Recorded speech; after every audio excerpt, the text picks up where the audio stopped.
বনপুর নামে একটি গ্রাম ছিল। সেখানে বাস করত দুই ভাই ও তাদের বউ মিলে। বড় ছেলের নাম ছিল রামু আর ছোট ছেলের নাম ছিল শিবু। তারা একে অপরের সাথে খুব হিংসুটে ছিল। তারা সে ব্যাপারে গল্প করতে থাকে এবং দুজনেই প্রতি ভরসা নিতে থাকে।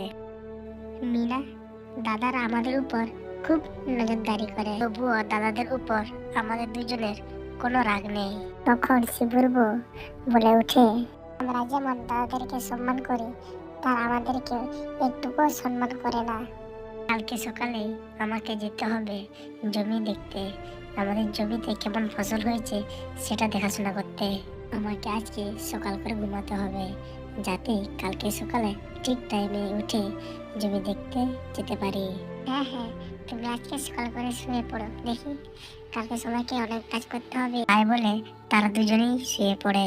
আর অন্যদিকে রামুর বউ বলে উঠে যে, আমার আর ভালো লাগছে না, আমরা যত চেষ্টা করি তোমার ভাইয়ের ফসলটা নষ্ট হোক, তত তোমার ভাইয়ের ফসলটা দ্বিগুণ হয়ে যায়। আমার আর খুব খারাপ লাগছে। তাই বলে তারা দুজনেই শুয়ে পড়ে। এরপরে পার্টটা দেখতে গেলে চ্যানেলটি সাবস্ক্রাইব এবং লাইক দিয়ে বেল ঘন্টি বাজিয়ে রাখুন।